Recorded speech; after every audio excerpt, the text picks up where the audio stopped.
Um defeito de cor. Capítulo 9. Continuação. Alívio. Certo início de noite, uma bagunça na rua chamou nossa atenção e saímos todos, para entrar logo em seguida, com medo de nos machucarmos. Era a época do intrudo no Brasil e, em alguns lugares da cidade, os retornados também faziam o seu. Os africanos não gostavam e saíam atrás deles, provocando brigas e confusões, causando muitas mortes. Mas aqueles que estavam na nossa rua não eram brasileiros, e sim africanos imitando brasileiros, bebendo cachaça e batendo tambor, sendo que alguns ainda usavam máscaras feitas com cabeças de carneiro. Contei para os da casa como eram os intrudos de São Salvador e São Sebastião, onde eu tinha participado de um com o Piripiri. E foi com a imagem dele na cabeça, do Piripiri, que demorei a reconhecer a pessoa que andava atrás dos africanos, naquela imitação do intrudo. Foi muito estranho, porque, primeiro, eu já não esperava mais, e depois, porque não consegui relacionar imediatamente a imagem à pessoa. Não consegui associar aquele rosto ao John, quase 4 meses depois que ele tinha me deixado em Uidá. Mas era ele que andava um pouco atrás dos africanos, prestando atenção às pessoas que saíam às ruas e olhando para dentro das casas, e se assustou com o grito que soltei da janela, chamando por ele. O John se aproximou sorrindo, parou na minha frente e ficamos nos olhando, sem saber o que dizer. Quero dizer, eu sabia. Queria dizer que estava surpresa com a volta dele, que já não esperava mais, e que sentia muito feliz por ele ter cumprido a promessa. Mas aquela não era a hora nem o lugar. A Nordeste perguntou se ele era meu amigo, e eu respondi que sim, sem tirar os olhos dele. E então ela o convidou para entrar. Como ela falou em Yves, tive que repetir o convite em inglês, antes que ele se tornasse atração na rua, como estava começando a acontecer. O John estava muito bonito e bem vestido, e os africanos do intrudo iam já longe, fazendo com que a figura dele, à moda dos brancos, se destacasse no meio dos retardatários. Ele entrou e, finalmente, demos um abraço diante dos olhares curiosos da Norbesse e da Hannah, que ainda não tinham ouvido falar dele. A Aina desconfiou e parecia ainda mais feliz do que eu, porque sabia das dificuldades que eu enfrentaria caso ele não voltasse, e também que, assim que tivesse dinheiro, eu alugaria uma casa e a levaria para morar comigo. Eu não sabia se conversava com elas, explicando quem era o John, ou se conversava com ele, fazendo todas as perguntas que tinha vontade. Foi quando me lembrei dos IBGs na minha barriga, notícia que precisava dar o quanto antes, mas não quis fazê-lo na frente de todo mundo. Mesmo que eles não entendessem nada do que eu e o John tínhamos para conversar em inglês, eu não queria dar a notícia na frente de ninguém, por não saber como ele reagiria. Convidei-o para dar uma volta e, quando estávamos saindo, chamei a Ainá de lado e pedi que explicasse tudo aos outros, mas sem tocar no assunto do dinheiro.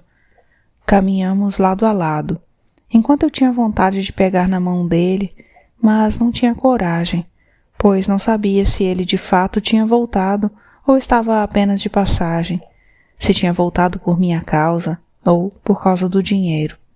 Ele contou que tinham ido até Freetown e de lá até Cape Town, para então retornar a Uidá, onde tinham chegado na noite anterior. Durante todo o dia tinha me procurado pela cidade, nos lugares onde sabia que os brasileiros moravam, sem me encontrar. O Sunset partiria dentro de 3 ou 4 dias, e se não me encontrasse, teria que ir embora sem falar comigo. Mas antes tentaria de tudo para que isso não acontecesse, pois sabia da minha expectativa. À tardinha, tinha ido me procurar no mercado, quando viu os africanos passando e se lembrou de que aquilo era uma festa de brasileiros, resolvendo ir atrás, porque eles poderiam levá-lo até outros brasileiros. O John disse que tinha uma coisa importante para me contar sobre as mercadorias, e eu não sabia se pedia para ele falar logo ou se contava a minha novidade, que, aliás, já era visível.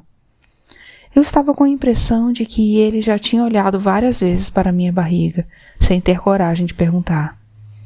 Eu disse que também tinha uma coisa importante para contar, mas ele preferiu dizer a dele primeiro, para se livrar de um problema, de algo que o incomodava muito, por não saber se eu iria concordar. Comecei a ficar preocupada, achando que ele tinha perdido o dinheiro ou as mercadorias, mas era bem mais simples. Ele apenas tinha feito um negócio que não sabia se eu também teria feito. Conseguiu vender as minhas mercadorias em Freetown sem nenhuma dificuldade, e se tivesse mais, também teria vendido. E usou o dinheiro para comprar pólvora e armas dos ingleses, principalmente as famosas espingardas de Birmingham, que estava negociando em Uidá com representantes do rei Guizo, com os quais se encontraria no dia seguinte. Tinha usado o dinheiro dele também para adquirir uma boa quantidade, e teríamos um excelente lucro, mas estava com medo de que eu não concordasse com aquele tipo de comércio. Comentei que provavelmente eu não teria coragem de comprar armas e pólvora, mas se ele garantia que era um bom negócio e que a venda estava garantida, por mim estava tudo bem. Ele pareceu aliviado e até mais preparado para ouvir o que eu tinha para dizer, e falei sem mais rodeios. Disse que tinha descoberto logo depois de desembarcar e ia começar a passar mal, que já estava no 4º mês e eram IBGs. Ele não sabia o que eram IBGs, e quando expliquei, disse que então ficava alegre em dobro, que os filhos seriam muito bem-vindos e daria um jeito de ficar comigo o mais rápido possível, como tínhamos combinado na viagem. Ele receberia parte em dinheiro, que ia deixar comigo, e a parte em óleo de palma, que voltaria para vender em Freetown. Mas, com a notícia dos IBGs, precisava pensar melhor, porque não queria me deixar sozinha. Eu não sabia o que fazer com tanta felicidade, porque aquilo era muito mais do que eu esperava. O dinheiro de volta e ainda com o lucro de mais de uma operação. E o John também de volta, dizendo que queria ficar comigo e com os filhos. Ficamos juntos até tarde, conversando e combinando o que fazer, quando então ele voltou e me acompanhou até em casa, e voltou para o Sunset. Meus amigos já estavam dormindo, mas não me livrei de contar tudo na manhã seguinte. Quem era o John, o que tinha acontecido no navio e, para minha surpresa, só então percebi que ninguém tinha perguntado antes quem era o pai dos meus filhos. Naquela cidade, as notícias corriam depressa e no início da tarde a Conceição me procurou para perguntar se a pessoa com quem eu tinha conversado também estava chegando do Brasil. Eu disse que não, que era um homem com quem tinha viajado e que íamos morar juntos, pedindo a ela que me ajudasse a alugar uma casa. A Norbesse e a Hannah ficaram tristes com a mudança, mas eu disse que daquele momento em diante teria uma família e precisava de uma casa só nossa. Quando John voltou, depois do encontro com os homens do rei Guizo, estava ainda mais feliz porque tinha feito um ótimo negócio, recebendo metade em ouro e metade em barris de óleo de dendê, que precisava pegar nos depósitos do Xaxá e embarcar para Freetown. Ele me perguntou se eu já sabia como comerciar ali, porque achava complicado continuar fazendo negócio via comerciantes ingleses, como tinha sido aquele. E respondi que não, pois tive que repousar. Mas, em compensação, tinha encontrado uma casa, e quando a Conceição chegou com o nome e a morada de quem deveríamos procurar, o John ainda estava comigo. Ela disse que seria melhor eu mesma procurar o dono, que também era brasileiro, o que fiquei de fazer na manhã seguinte, pois naquela noite eu queria ficar novamente com o John, conversando e fazendo planos. O pagamento que ele tinha conseguido era o equivalente a 5 contos de réis, muito dinheiro no Brasil, e mais ainda em África. Achamos que o melhor seria guardar parte do ouro e trocar à medida que fôssemos precisando, inclusive para comprar uma casa. Quanto ao dinheiro da venda do óleo de palma, ia ser o nosso capital, o que usaríamos para nos estabelecer comerciando entre Uidá, Serra Leoa e São Salvador. Fiquei muito animada com a presença dele, acreditando que tudo ia dar certo, que aquela volta à África ia ser muito boa. Na manhã seguinte, um dos filhos da Conceição me levou até a casa, que era velha e pequena, com apenas um quarto, uma sala grande e um cômodo que serviria de cozinha, mas com um bom terreno. Não era nada do que eu esperava, mas estava bom para começar, principalmente porque eu não via a hora de ter um lugar só meu.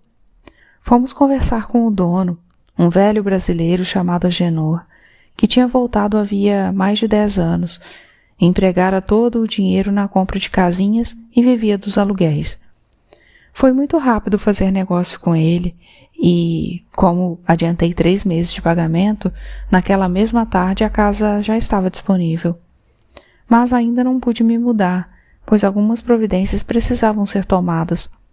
Para começar, não dava para a Iná morar conosco, porque não havia espaço, mas ela prometeu que iria lá todos os dias para me ajudar, e combinamos um salário.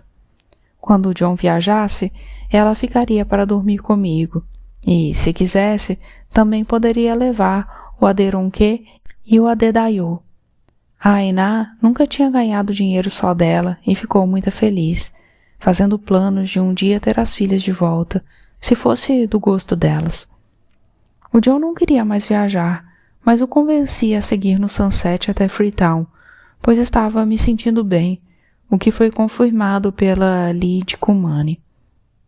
Seria melhor ele mesmo tratar da venda do dendê e conseguir mais alguma mercadoria, já que não queria mais trabalhar para o Mr. Macaulay.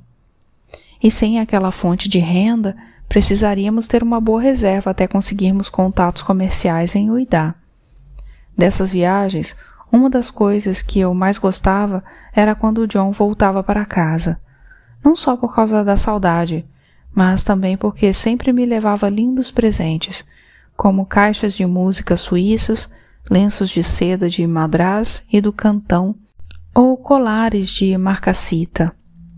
O John queria me ajudar na mudança, marcada para um dia antes da partida do Sunset, mas não foi possível por causa das visitas de Porto Novo. Com a chegada delas, a casa do Norbesse virou uma verdadeira bagunça, com todos querendo conversar, querendo saber de mim e da vida no Brasil, e adiei a mudança para o dia seguinte. Não havia mesmo muita coisa a transportar, somente alguns daqueles antigos pertences do tempo da minha avó, e todos disseram que o John podia viajar tranquilo, pois me ajudariam sempre que fosse preciso. Eles tinham gostado do John, mesmo não conseguindo conversar diretamente com ele, que, quando partiu, prometeu voltar o mais rápido possível, mas sabendo que ficaria fora pelo menos 2 meses. Daquela vez, eu fiquei descansada, porque além de ter deixado comigo o ouro recebido do rei Guizo, ele também tinha provado ser de confiança. O John também foi em paz, sabendo que eu já tinha uma casa, tinha amigos e estava sendo bem cuidada. Mesmo sem ter recebido respostas da sinhazinha à primeira carta, escrevi novamente, contando todas as boas novas.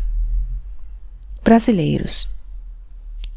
Os parentes de Porto Novo estavam curiosos para me conhecer, principalmente porque os homens eram brasileiros e queriam saber notícias da Bahia. A Sanja estava em seu 2º casamento, mas nem contava o primeiro, porque o marido tinha morrido menos de 1 mês depois, em uma briga. 3 anos depois ela se casou com Pedro, um brasileiro que tinha voltado para a África em 1823. Ele e o irmão, o Jonas, tinham trabalhado como carregadores no cais de São Salvador e embarcaram escondidos em um navio de carga. Os trabalhadores do navio ajudaram a escondê-los e só foram descobertos na hora do desembarque, quando apanharam muito sob as ordens do capitão. Bastante machucados, foram abandonados na praia, e a Sanja foi a primeira pessoa que se aproximou deles para ver se estavam vivos. Foi ela também quem avisou outros brasileiros que conhecia, dizendo que havia 2 deles caído na praia, quase mortos. Os brasileiros foram até lá, recolheram os rapazes e trataram deles. Depois que se recuperaram, eles estavam andando pelo mercado e foram reconhecidos pela Sanja, que cuidava da barraca da Titilayo. Ela se apresentou e disse que ficava feliz em saber que tinham sobrevivido. Eles agradeceram a ajuda e contaram que estavam de partida para Porto Novo, onde pretendiam ficar por uns tempos, antes de seguirem para uma aldeia perto de Ipobé, onde tinham nascido. O Pedro se enamorou de Sanja, perguntou se ela queria ir junto, e como também tinha gostado dele, ela aceitou. Acabaram nunca saindo de Porto Novo e tiveram 3 filhos, todos com nomes brasileiros. A mais velha era Maria Rosa, casada com outro brasileiro, Daniel, com quem já tinha 2 filhos. O Emanuel e o Ricardo, com 2 e 3 anos. A filha do meio era a Beatriz, casada com Augusto, com quem tinha uma filha de um pouco mais de 1 ano, a Ritinha. O filho mais novo, ainda solteiro, era o Manuel. Quando a filha mais velha da Sanja e o do Pedro nasceu, a família da Titilayo foi visitá-los e a Anélia acabou ficando em Porto Novo para se casar com o Jonas, o irmão do Pedro. Eles também tinham 3 filhos, mas ainda eram todos solteiros, o Joaquim, a Domitila e a Teodora. Sei que é muita gente que você não vai se lembrar do nome de todos, mas só quero deixar registrado, ou talvez só saber que ainda me lembro. Eles também disseram que havia muitos brasileiros morando em Porto Novo e que, por lá, ocorriam os mesmos problemas que em Uidá. A Sanja e a Aneli, para serem aceitas entre os brasileiros, tiveram que aprender a falar português, língua que os netos e os filhos já conheciam melhor do que elas. Eu gostei da visita deles, principalmente porque pude conversar com o Pedro e o Jonas sobre a Bahia, enquanto os outros ouviam com atenção. Eles tinham saído de lá quando estavam acontecendo todas aquelas confusões da independência da Bahia, com os portugueses escondidos dentro dos navios ancorados no porto. Naquela época, muitos escravos conseguiram fugir do mesmo modo que eles, aproveitando a falta de segurança para se esconderem entre as cargas. Conversar sobre a Bahia foi um jeito de sentir menos saudade, embora eu já estivesse bastante animada depois da volta do John.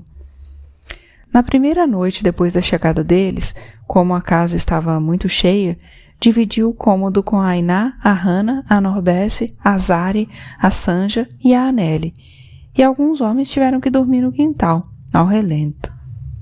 No dia seguinte, tratei de cuidar da mudança, mesmo de forma precária. Levei as coisas da minha avó, a minha cama e 3 esteiras para a Ainá e os 2 filhos dela, que ficariam comigo até o John voltar. E aos poucos fui comprando ou mandando fazer as outras coisas de que precisava. As visitas ficaram em Uidá por 10 dias, e sempre nos encontrávamos para conversar e fazer festas, mas eu voltava logo para casa, porque não estava aguentando muito aquela confusão toda, aquele ajuntamento de gente, e para isso tinha a desculpa de estar pejada de ibejis e precisar descansar. Eu e a Ainá nos dávamos muito bem, e ela estava maravilhada com as coisas que eu tinha levado do Brasil, principalmente com os vestidos, que eu nem tinha como usar por causa da barriga, que estava crescendo muito, bem mais depressa do que das vezes anteriores. Aliás, eu tive que mandar fazer roupas novas, e a Conceição levou até a minha casa uma costureira brasileira, que entendeu o que eu queria. Roupas simples e confortáveis, mas do jeito que se usava na Bahia. Foi por essa costureira que, novamente, ouvi falar do tal amigo do Xaxá, o que o Ayodelê conhecia e que, na verdade, era primo do Xaxá, o alfaiate. Ele era baiano, morava na freguesia de Uomé e tinha sido o primeiro alfaiate de Uidá, por isso a alcunha. A costureira disse que ele não exercia mais a profissão, que naquele momento se dedicava ao comércio e estava muito rico, mas mesmo assim resolvi ir atrás dele, com a desculpa de que tinha ouvido o apelido, achando que ele ainda era alfaiate e que queria encomendar um fato para o John. Por azar, ele estava viajando, mas não perdi a caminhada, pois vi uma casa que estava desocupada e era bem melhor e maior do que a minha. Menos de 2 semanas depois, pouco antes de acabar o período pelo qual eu tinha pagado adiantado, fiz nova mudança. Ainda adiei um pouco para ver se o John voltava, pois ele partira havia quase 3 meses. Mas não pude esperar mais. Queria que os IBGs nascessem na casa nova, e embora a Yakumani dissesse que eles iam esperar o tempo certo, preferi não arriscar. Quando o John chegasse e não me encontrasse na casa antiga, com certeza se informaria na casa da Norbesse.